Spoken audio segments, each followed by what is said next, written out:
de ouvir uma palestra sobre novas tecnologias em saúde.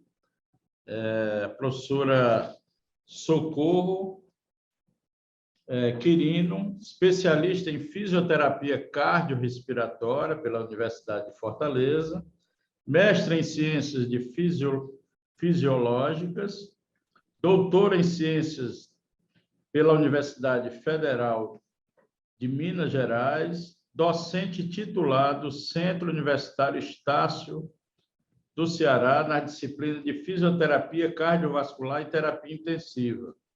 Fisioterapeuta do Serviço de Transplante e Insuficiência Cardíaca da Unidade de Pós-Operatório do Hospital de Messejana e é coordenadora do Programa de Reabilitação Cardíaca do Hospital de Messejana. Também coordenadora do Serviço de Fisioterapia do Hospital Estadual Leonardo da Vinci, em Fortaleza. Boa tarde, doutora Socorro. É um prazer recebê-la aqui no nosso evento científico para falar de um assunto tão importante que salvou muitas vidas, inovador e, o mais importante, criação aqui do nosso estado, do Ceará, né? Uma participação aí de uma equipe bacana, capitaneada pelo professor Marcelo Alcântara. Seja muito bem-vindo ao nosso evento e falar da nossa gratidão aí por esse elmo, né, esse capacete que salvou muitas vidas aí na pandemia. Não só aqui no Ceará, mas no mundo, né? Ele acabou sendo divulgado aí para vários estados da federação e até saiu do Brasil, né, em outras.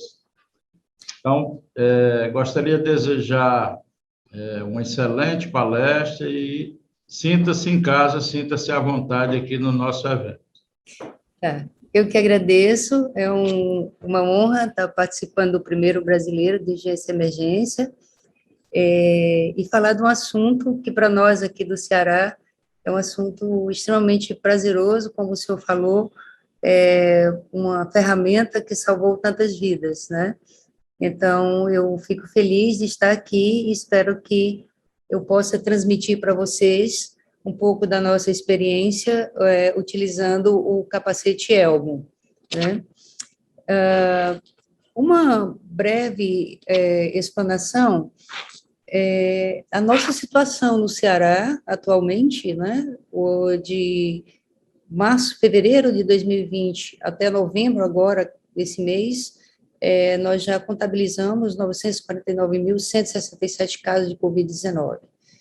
E com um número de óbitos expressivo, nós passamos por 2 ondas, sendo a segunda extremamente dura, né, castigou bastante todos os profissionais da área de saúde, a população de forma geral. Esse cenário aqui no Ceará, ele se mostrou um retrato como que fosse o resto do Brasil, o volume de pessoas afetadas maior do sexo masculino, numa faixa etária de maior que 60 anos, e pessoas com um grande número de comorbidades, né? E com uma taxa de letalidade de 2,29. Né? Esses dados epidemiológicos mostram, e outra situação também que nos foi mostrada em março de 2020, foi também a dificuldade de leitos de UTI e a carência de ventiladores no Brasil. Então, esses dados da Associação Médica Brasileira de Terapia Intensiva mostram que a região norte e nordeste, elas contam com 0,7 e 0,8 leitos de UTI para cada 10 mil habitantes, respectivamente, né? E isso mostra que é uma proporção pequena, é uma proporção que mostra a insuficiência de leitos, né, de terapia intensiva, e esse é o quadro, na verdade, do Sistema Único de Saúde, 1,4 leitos de UTI para cada 10 mil habitantes, né, ficando nós aqui no Nordeste com 1,0, né, e isso foi associado a isso, na verdade, nós tivemos uma situação extremamente preocupante, foi quando nos deparamos não só com a questão da carência de insumos, mas com a gravidade que era a insuficiência respiratória aguda causada pela Covid-19. Um quadro grave, que se apresentava pacientes com um aumento do drive respiratório, né, com aumento do trabalho respiratório, utilizando musculatura acessória, musculatura abdominal, pacientes que faziam uma alcalose importante pela hiperventilação, seguida de fadiga, acidose e insuficiência respiratória grave, né? Esse era o quadro, e um quadro que a terapia, a oferta de oxigenoterapia, ela se mostrava como a terapia básica, não é? Ou seja, oxigênio e ventilação mecânica para os casos mais graves. O que nós temos e conhecemos como terapia de suporte de oxigenoterapia, aqui representado pelo catéter nasal, a máscara Venturi, a máscara com reservatório, a terapia por alto fluxo, que nós sabemos que é uma terapia espetacular, mas também pouco acessível à maioria dos nossos hospitais públicos. E o capacete, na verdade, é uma terapia de suporte ventilatório que, na Europa, nos Estados Unidos, essa terapia já consagrada, eficiente, nos casos de insuficiência respiratória e hipoxemia grave, e a Europa, os Estados Unidos já usa esse tipo de ferramenta há quase 20 anos, né? E aqui no Ceará, nós tivemos a oportunidade de utilizar o capacete Elmo, que é um capacete, é uma terapia, na verdade, ofertada com pressão positiva contínua, com fluxo contínuo, dependente, ou seja, de fluxômetros, ou seja, não dependíamos de ventiladores ou de nenhum outro tipo de gerador, a não ser os fluxômetros comuns, né? E que capaz de ofertar entre 10 e 12 centímetros de água de pressão positiva contínua, né? O que outra coisa que nós tínhamos também em 2020 era a inconsistência de informações científicas, né? O risco de disseminação viral e a grande preocupação com a alta demanda de oxigênio que esses dispositivos pudessem consumir e causar, por exemplo, a falha, né, de oferta de oxigênio ao sistema. E o que nós sabíamos e que tínhamos como certo é que a dispersão de aerossóis poderia contaminar os profissionais de saúde e tornar essa situação ainda mais grave. Então, esse artigo mostrou ainda em 2020 a distância de dispersão de aerossóis por diferentes meios de oferta de oxigenoterapia, como, por exemplo, aqui, começando daqui a cânula nasal, as máscaras ventiladas, de ventilação não invasiva, aquelas máscaras que têm orifícios na própria máscara, né?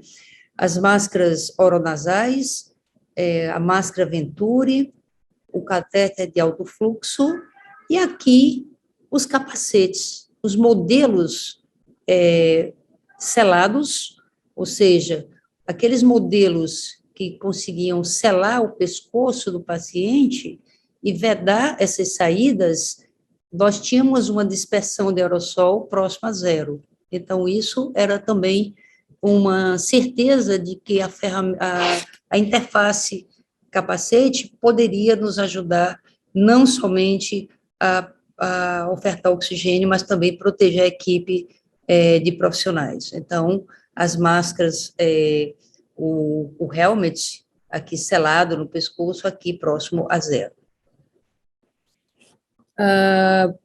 Hoje, pensando no século XXI, o que os profissionais do futuro dependem de pensamento crítico, criatividade, conhecimento digital, comunicação, coragem no julgamento e na tomada de decisões e a orientação para servir. e eu acho que foi isso que aconteceu com a equipe de desenvolvedores, capitaneada pelo professor Marcelo Alcântara, né?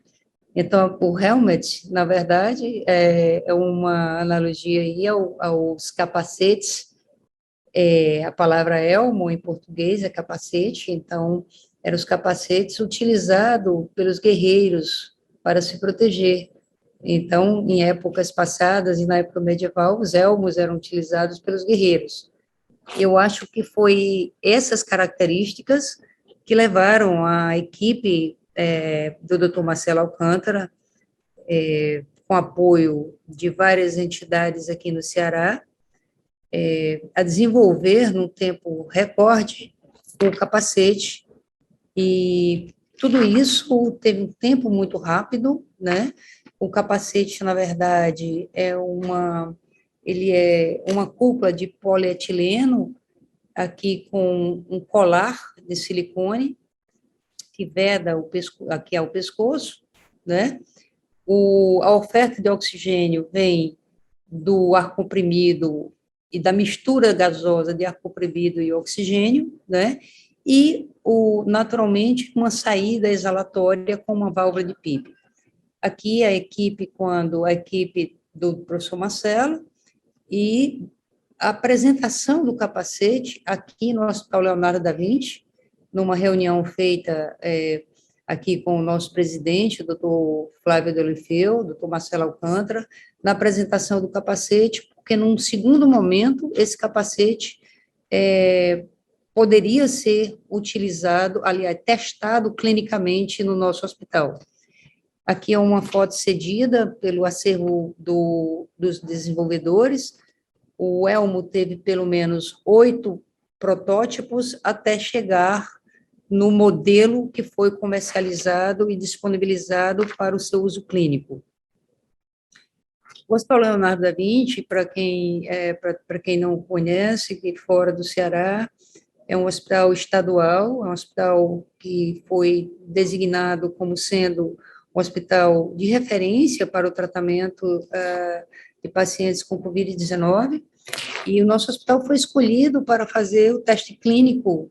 A prova de conceito tinha feito no laboratório da universidade, e nós participamos ativamente, juntamente com enfermeiros e médicos, apoiando a equipe de pesquisadores. E o Elmo, ele também foi uma iniciativa da Escola de Saúde Pública do Ceará, com colaboradores da Universidade Federal. Esse projeto de pesquisa foi, como eu falei, uma rapidez muito grande, que foi aprovado pelo sistema CEP-CONEP, recebeu a aprovação da Anvisa e foi testado e produzido para o seu uso terapêutico, né? Então, por que usar técnicas não invasivas, né? O que nós motivou? Primeiro, porque as técnicas não invasivas, elas já são conhecidas, que são técnicas eficientes, capazes, por exemplo, de evitar a intubação em outro grupo de paciente. O que nós não sabíamos é como seria o comportamento dessas interfaces na COVID-19.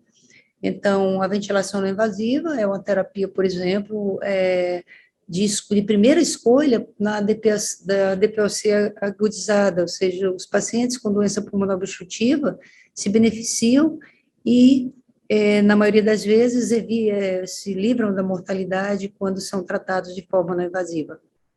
Então, esse artigo brasileiro aqui mostrou exatamente a realidade do que foi o Brasil entre abril e agosto de 2020, durante a pandemia, e que 80% dos pacientes internados em terapia intensiva, ventilados mecanicamente, esses pacientes foram a óbito. Então, a mortalidade nos pacientes ventilados mecanicamente foi muito alta.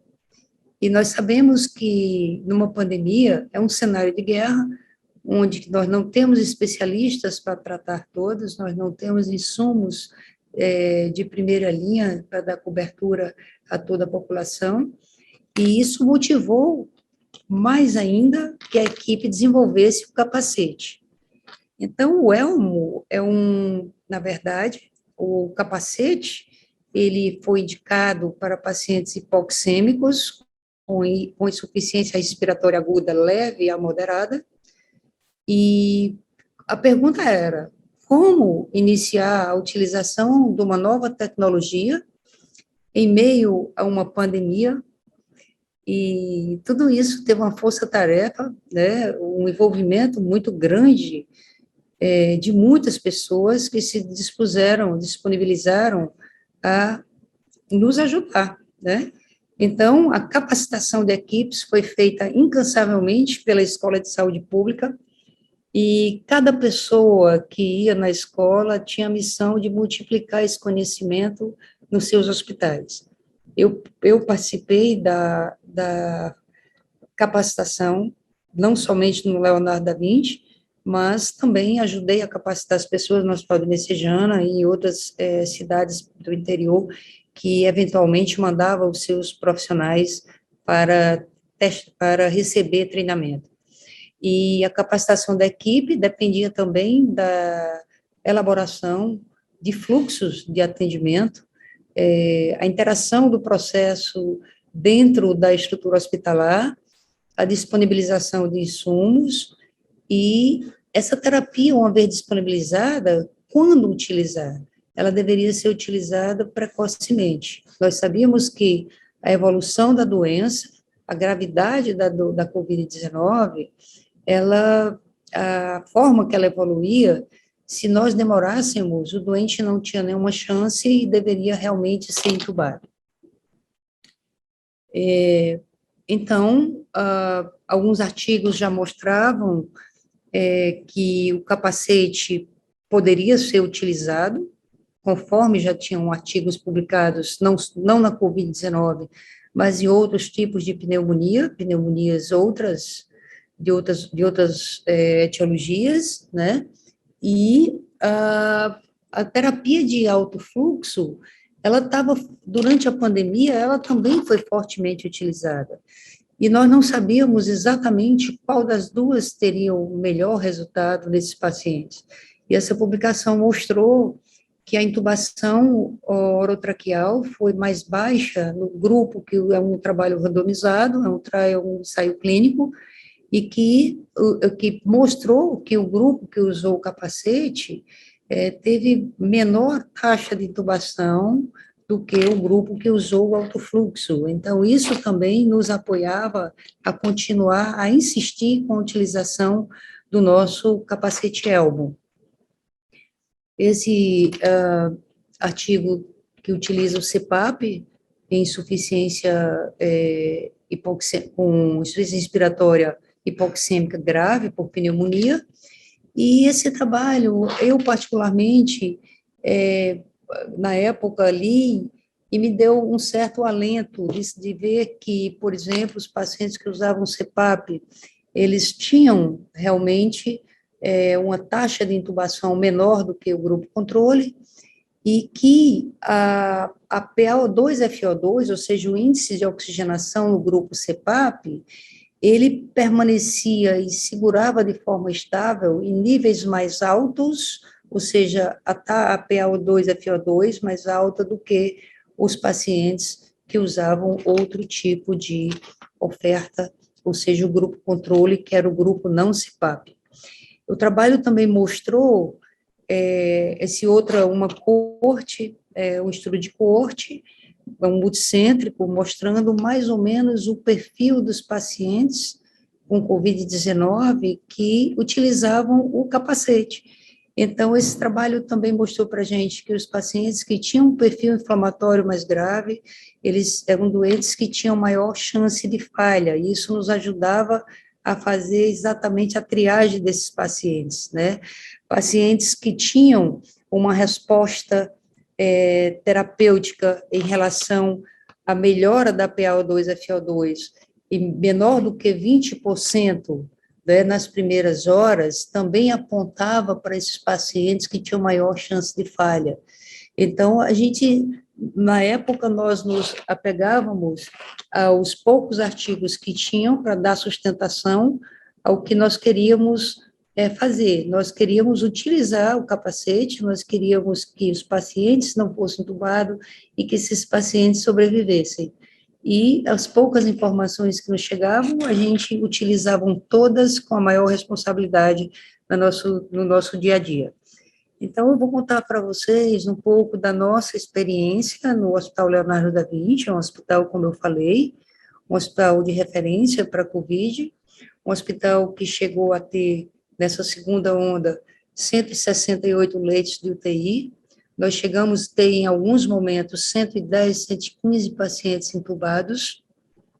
E os problemas que nós tivemos no Leonardo da Vinci foram os mesmos que todos vocês tiveram nas suas unidades hospitalares. Falta de insumo, capacitação de pessoal ficou sob a responsabilidade da própria equipe, porque todos nós tínhamos que nos envolver com isso. Os protocolos nós tivemos aqui no Ceará uma ajuda muito grande da Escola de Saúde Pública, que, na verdade, produziu o grupo de inteligência, o grupo que ficou produzindo material. Cheguei a me envolver um pouco em alguns momentos, ajudando a equipe com informações, e a gente elaborava os protocolos e aprimorava esses protocolos beira-leito, ou seja, testando naturalmente e utilizando com responsabilidade. E as estratégias para o uso, né, cada hospital, a depender da sua equipe, da expertise da equipe, ele defendeu a sua forma, a sua estratégia de trabalho. No Leonardo da Vinci, nós tivemos uma estratégia, primeiro, porque nós tínhamos muitas dúvidas, como todos temos ainda. Qual o tempo de utilização do elmo para obter o efeito desejado, né? Quanto tempo esse paciente deveria ficar com o capacete? O paciente poderia alimentar-se durante a utilização do capacete? Era outra pergunta. Como aplicar a terapia com segurança? Na unidade de terapia intensiva, poderíamos utilizar o capacete, por exemplo, nas unidades de enfermaria? Então, quando suspender a terapia? Quais os índices preditivos nós poderíamos utilizar? Então, assim, eram muitas dúvidas, né? E essa abordagem, ela tinha que ser feita com muita responsabilidade para errar menos, né? Então, atacamos primeiro pela formação de uma equipe, de um time que nós chamamos o time Elmo, que é um time formado 24 horas por dia. Nós tínhamos um grupo de fisioterapeutas com um rádio de transmissão interna para qualquer unidade dentro do hospital nos chamar no momento que tivesse um paciente que entrasse no protocolo para a utilização do elmo, né? Então, foi assim que começamos nossa estratégia. E a capacitação das pessoas foi também um ponto alto, um ponto que eu diria um ponto-chave, que nos fez usar o elmo num grande volume de pacientes. Então, a capacitação intensa de todas as equipes, desde o técnico de enfermagem ao médico, fisioterapeuta, enfermeiro, nutricionista, psicólogo, todos se envolveram com a terapia elmo-CPAP. O sistema a ser preparado, ele dependia também da capacitação do Centro de Materiais, o CME. O Centro de Esterilização de Material tinha que ser capaz de montar essa estrutura após a limpeza. A montagem do capacete deveria chegar às mãos da equipe assistencial. Esse capacete teria que chegar montado, né? Então, precisávamos de ter a certeza da disponibilização do ar medicinal, que é o ar comprimido, do oxigênio, fluxômetros de 30 litros, isso não é habitual na nossa vida hospitalar, a gente geralmente usa fluxômetro de 15, uma válvula de PIP, válvula spring load, filtros bacteriológicos, protetor auricular, gases alcochoadas para proteger a parte que segura as alças do capacete, e o medidor de pressão do cuff, porque a PIP ela, na verdade, a gente fazia a mensuração com um cafômetro. O sistema, como eu falei, o sistema depende de fluxômetros, dependia, então, na verdade, de uma entrada, né, um umidificador de passagem, tá, que não precisava ligar, ele teria que ficar desligado, né, e automaticamente essa estrutura, ela, uma vez instalado os gases, né, a gente conectava as peças de onde iria sair o ramo inspiratório e o ramo expiratório, né. O paciente também deveria ser preparado, né, o paciente desconfortável, geralmente bastante ansioso, e nós precisamos fazer protocolos também, protocolos que preservassem a questão do conforto, a proteção do paciente, ou seja, como a cabeça do paciente fica envolvida dentro do capacete, precisávamos ter um protetor auricular, né? Proteger, na verdade, a gente costumava usar um gorro para exatamente cobrir essa área, né? Para segurar bem aí o protetor. Sempre duas pessoas para instalar o capacete elmo, porque o colar de silicone, ele precisa ser afastado no sentido lateral, né, para ser colocado na cabeça do paciente. Uma vez que você instala o capacete, você ajusta a PIP, ou seja, a pressão positiva expiratória final. Essa é uma característica do CPAP desenvolvido, o Elmo, aqui no Ceará, ele consegue ofertar uma PIP estável, desde que você tenha a oferta de fluxo também, ele depende de fluxo também. Então, um fluxo de 60, a gente garantia efetivamente uma pressão positiva final entre 10 e 12, conforme fosse necessário utilizar. E essa PIP depois ela era ajustada, e sempre que esse capacete era retirado e retornava para a cabeça do paciente, essa pressão deve ser reajustada. Aqui na sequência, proteção auricular, proteção na cabeça e mensuração da PIP, e o paciente aqui ficava confortavelmente recebendo a terapia pela CPAP. O Hemocepap, ele também depende de um monitoramento rigoroso, né? Por quê?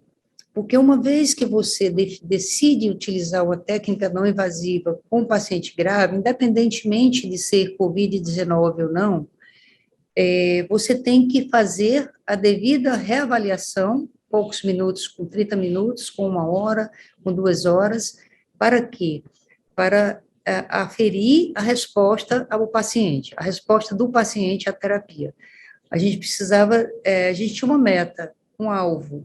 O alvo era melhorar, ou seja, a oferta de oxigênio, era melhorar, diminuir a frequência respiratória e automaticamente melhorar o conforto do paciente.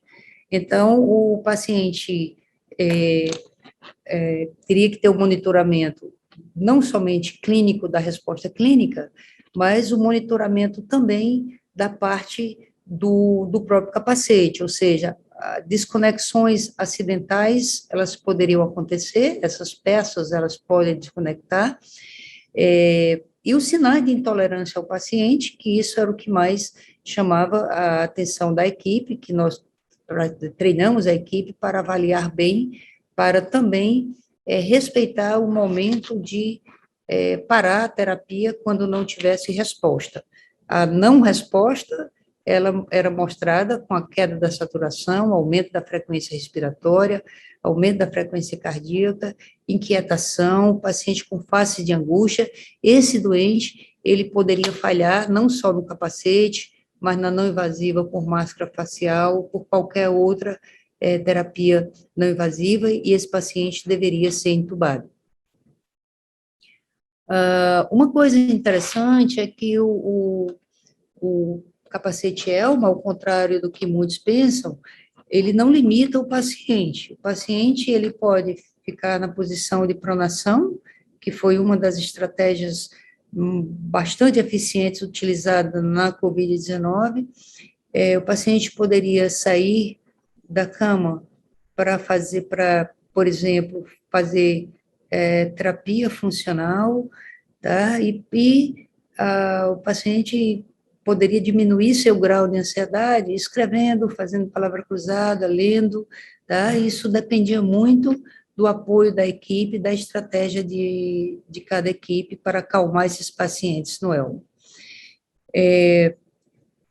A disponibilização do material, o protocolo, a capacitação, o time, como eu falei agora a princípio, essa aqui é uma foto representativa do time ELMO, com a composição feita por médico, enfermeiro, fisioterapeuta, então toda a equipe, além disso, uma atuação muito importante foi do pessoal da nutrição, eventualmente da psicologia, né?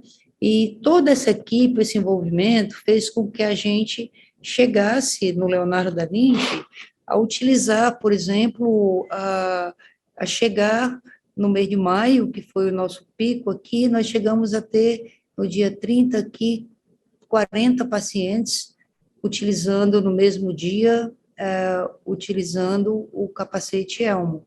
Então, no mês de junho, começamos ainda com alta, e somente aqui em meados do mês de junho foi que a utilização foi diminuindo. Então, nós chegamos a utilizar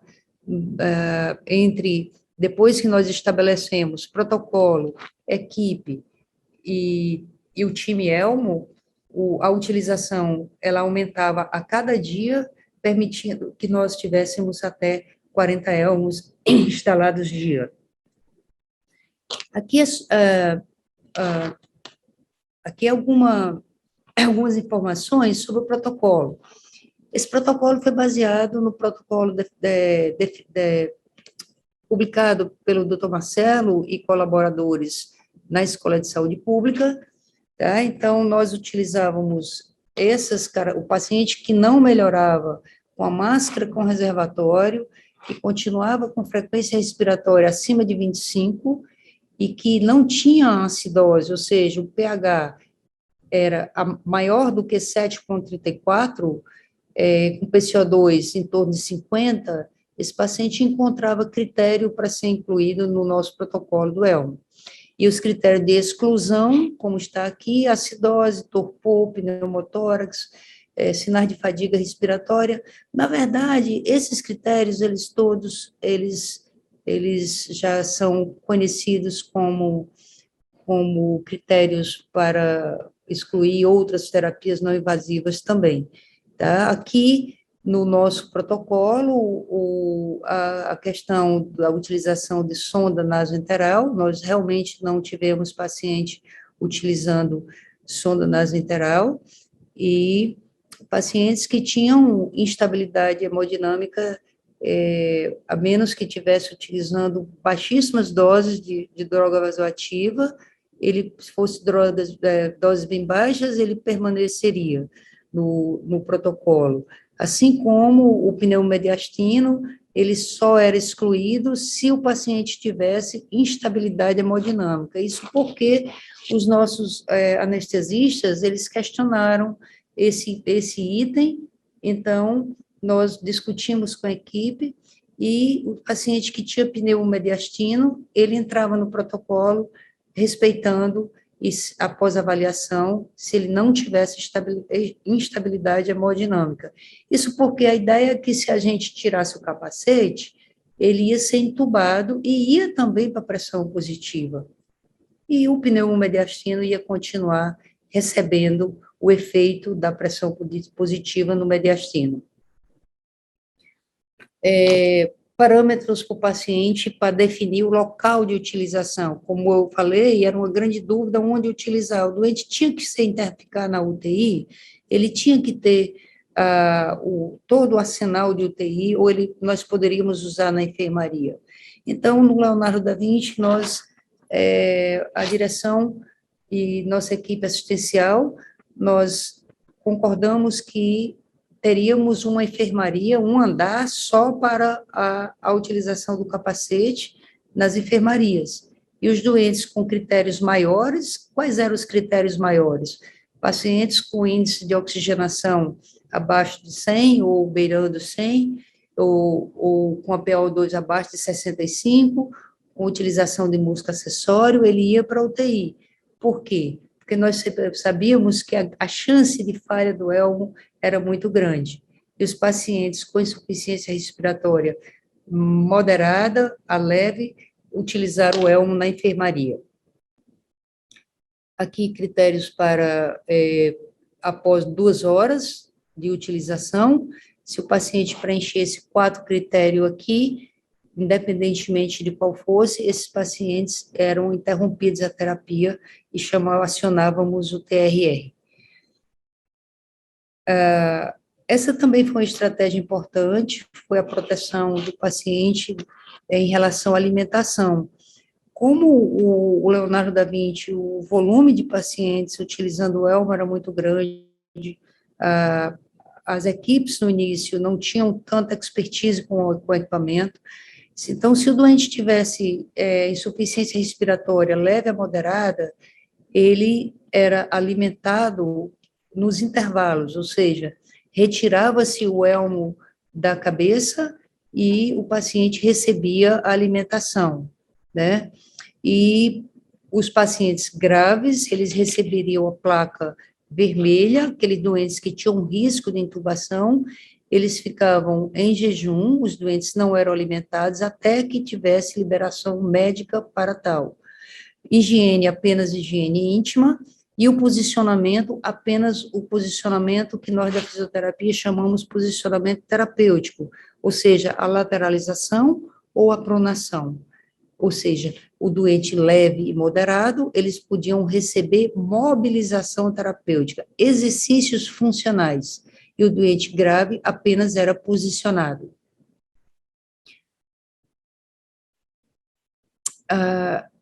Agora, nessa terceira parte aqui da minha apresentação, vou falar uma análise descritiva, para vocês conhecerem o perfil dos pacientes que nós utilizamos o CPAP lá no Leonardo da Vinci. Bom, de janeiro a julho de 2021, nós usamos o CPAP em 643 pacientes. Utilizamos, nesse caso, 461 pacientes no ambiente de UTI e 182 pacientes aqui em enfermaria.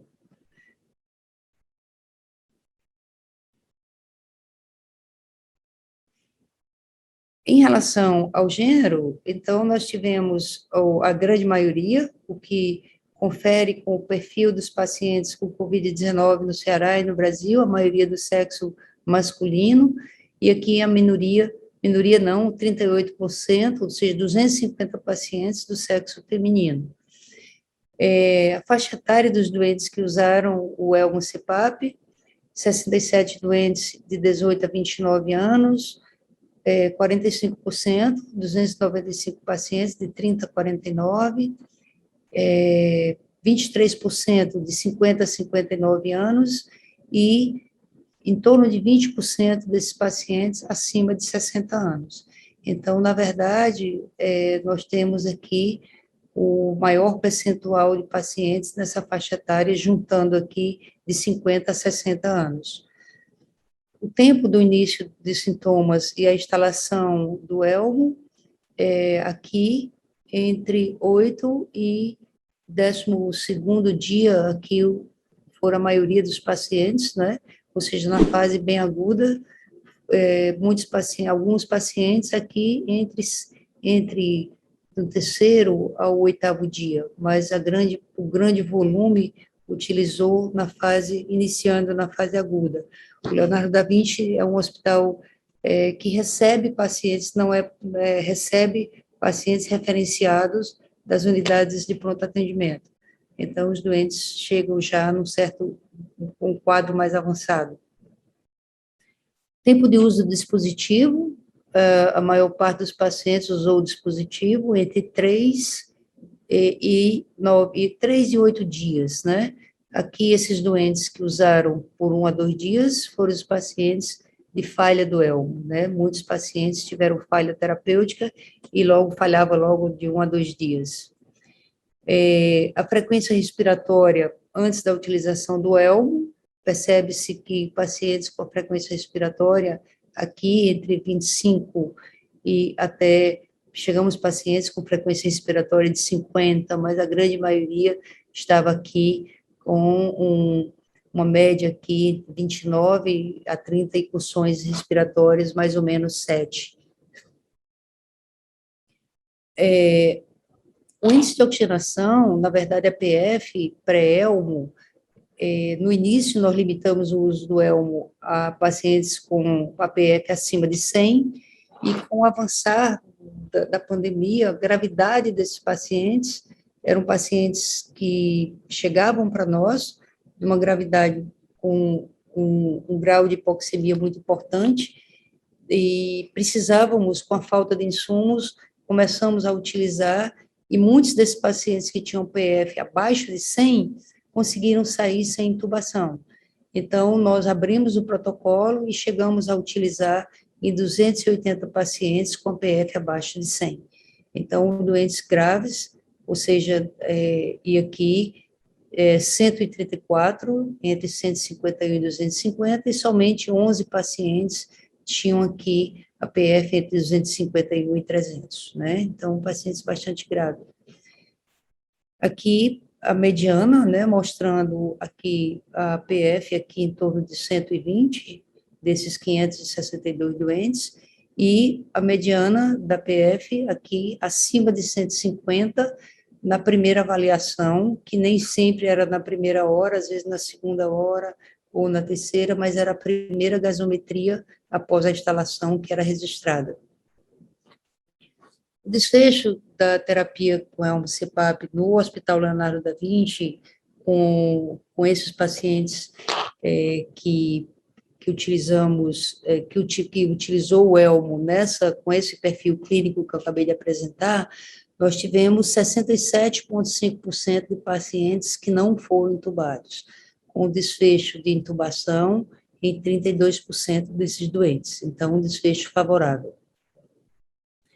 Aqui eu resolvi colocar na apresentação que os pacientes com insuficiência respiratória leve a moderada também se beneficiaram de uma forma muito expressiva do elmo, ou seja, também os doentes de enfermaria, que foram 182 doentes, a maior parte de 30 até 59 anos aqui, né, e que nós tivemos também esses pacientes, o tempo entre a instalação e o primeiro sintoma, muito parecido com os doentes do geral, que eu acabei de apresentar. Esses pacientes usavam menor período de tempo, às vezes usava, aqui, a maioria usou 2, 3, 4, até 4 dias, né? Então, aqui eu tenho um bom volume de pacientes que ficaram usando o elmo por 3, 4 dias e recuperaram a oxigenação e voltaram para a oxigenoterapia simples por catéter, ou até sem ele, né? E na enfermaria, nós tivemos 84% de sucesso, ou seja, esses pacientes não evoluíram para a insuficiência respiratória grave, ou seja, pacientes com um ótimo desfecho, e apenas 15% desses pacientes evoluíram para a forma grave e foram naturalmente para a unidade de terapia intensiva e foram intubados, né? Aqui mais uma foto do protocolo de utilização, e, em resumo, o total de pacientes que utilizaram o elmo até julho foi 643, eu quero informar que nós continuamos usando o elmo-CPAP, já passamos de 700 casos, predominância do sexo masculino, a idade de 47, mais ou menos 13 anos, tempo de uso, 4, mais ou menos 3 dias, isso colocando todos os doentes juntos, sem separar enfermaria e UTI, e um desfecho positivo de 67,5% dos casos em relação à intubação.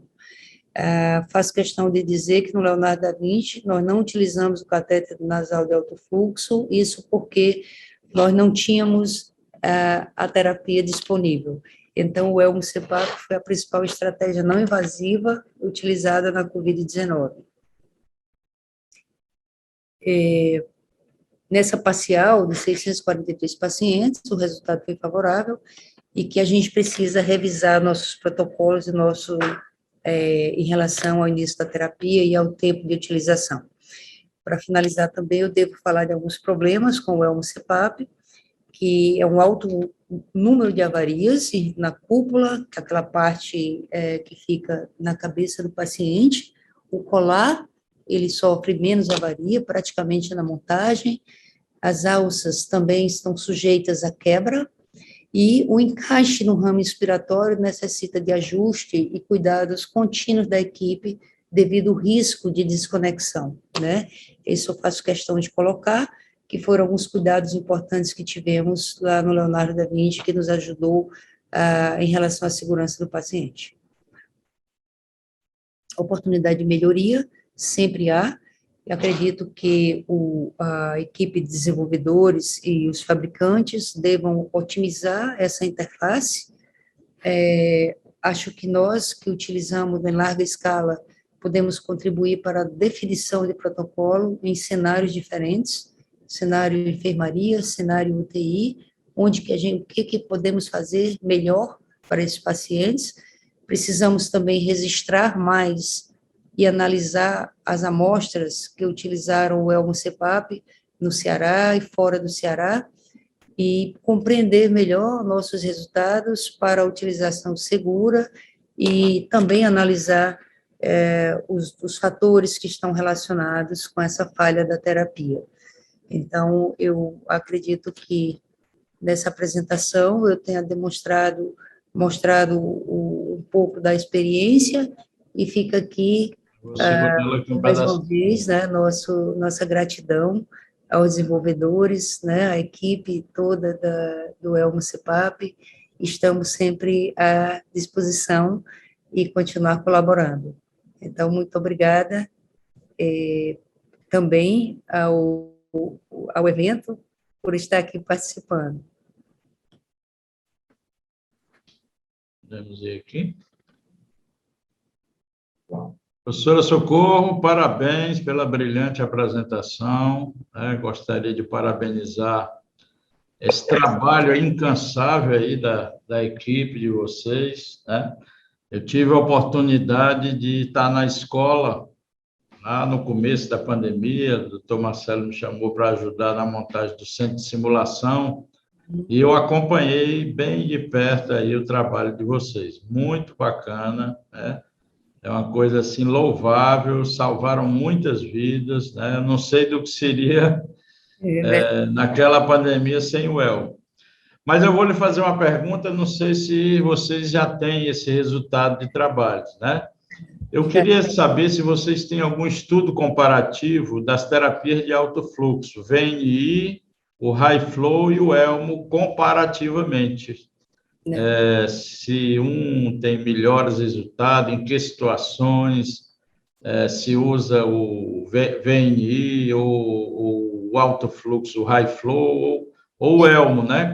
Qual é a diferença, tanto no COVID como talvez fora do COVID? O Elmo não vai ficar só para a utilização do COVID. Eu acredito que vai ser uma interface que vai se manter para as insuficiências respiratória e hipoxêmica ir para frente. Então, deve realmente, já a gente ter estudos comparativos aí nessas 3 interfaces. Eu queria saber se vocês já fizeram algum estudo lá no Leonardo da Vinci ou em outro local. Não, doutor Kit, lá no Leonardo, nós levantamos os dados e compartilhamos esses dados com a equipe do doutor Marcelo, que está fazendo o registro do Elmo, e tem dois projetos de pesquisa que estão caminhando para a gente compreender melhor nossos dados. Eu, particularmente, utilizei o Elmo, nós no Leonardo da Vinci utilizamos em mais de 700 pacientes, conforme eu demonstrei, mas nós não tínhamos o alto fluxo disponível, e o Elmo foi a única terapia não invasiva que utilizamos em larga escala no Leonardo da Vinci. Então, VNI também não? VNI? VNI muito pouco. Eu diria que foi pouco porque as interfaces, o senhor sabe a dificuldade que foi a questão dos insumos. E nossas interfaces eram muito fracas, né? Então, o tempo todo, nós chegamos a ter 40 elmos instalados no dia. É muita coisa. E a gente deu total preferência porque era a terapia que nós estávamos dominando melhor e que estava mais acessível para nós no Leonardo. Então, agora, esse trabalho que eu mostrei no começo da minha apresentação foi o único estudo que saiu, publicado esse ano, randomizado, um ensaio clínico randomizado, mostrando que, na verdade, o grupo que utilizou a interface por capacete, ela teve menor taxa de intubação do que do high flow, né, do alto fluxo. Agora, aqui em Fortaleza, o Hospital de Messejana utilizou o Elmo, utilizou o alto fluxo, o Hospital da Unimed utilizou em larguíssima escala, mais de 1.000 casos, né? Mas eu realmente acredito que ninguém tenha feito essa comparação, até porque os dados, você dar assistência e fazer pesquisa em meio a uma pandemia é muito difícil. Com certeza. Então, existe uma fragilidade muito grande nesses dados, né? Então, o Leonardo, acredito que esses dados possam até ter um pouco mais de refino, porque nós utilizamos praticamente, os pacientes que usavam o capacete, eles intercalavam com a máscara com reservatório. Ou seja, no período que tirava o capacete, ele ficava com o reservatório, ele não ia para a não invasiva, né? Então, era uma terapia mais de escolha mesmo, né? E eu costumo dizer que não foi porque porque a gente não tinha um alto fluxo. Com certeza, com certeza. Uma terapia maravilhosa, mas já... Tem alguns trabalhos que mostram que essa interface, né, mudando de uma para outra, tem um resultado, um desfecho, às vezes, melhor, né? Até por conta o paciente, às vezes, não consegue ficar muito tempo numa só interface e essa alternância acaba tendo resultados melhores. Outra curiosidade minha, eu também não sei se você vai conseguir responder, é o consumo de oxigênio, né? Dessas interfaces aí, se já tem algum estudo comparativo em qual gasta mais, gasta menos oxigênio, né?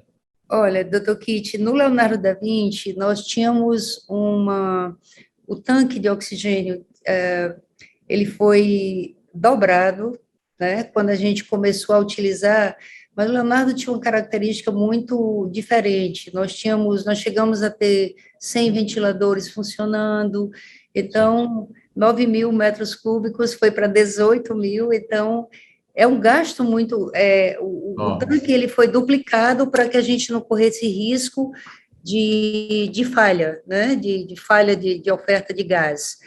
Mas nós fizemos esses cálculos, por isso que o hospital se antecipou e dobrou o reservatório. O gasto realmente é bem alto, né? É bem alto. Nós utilizamos o CPAP para ele, no caso, o sistema ELBO, para ele segurar a pressão positiva em níveis estáveis, ele precisa de fluxo, ele depende de fluxo, né? Então, um fluxo de 60 litros, se você fizer essa mistura com 30 de oxigênio e 30 de ar comprimido, você dá uma FO2 baixa. Então, para a gente dar 80% de FO2 que muitos desses pacientes da gente eu precisava, muitas vezes, utilizar 60 litros de oxigênio e mais aliás, eu colocava 45 de oxigênio e 15 de ar comprimido para fazer uma mistura acima de 80% de FO2. Então, o gasto é muito alto. Agora, o cálculo exato de gasto eu não tenho, mas só sei que nós dobramos o nosso reservatório para não correr risco de falha. Outra curiosidade também que eu acho que fica na cabeça de todo mundo, a reutilização, no manual fala em até 5 vezes, né, o elmo. Lá na experiência de vocês conseguiram realmente reutilizar em até 5 pacientes diferentes o capacete? Algumas, as avarias são altíssimas. Nós tivemos um grande número de avarias, principalmente na cúpula, elas rasgavam, às vezes, no primeiro uso, no segundo.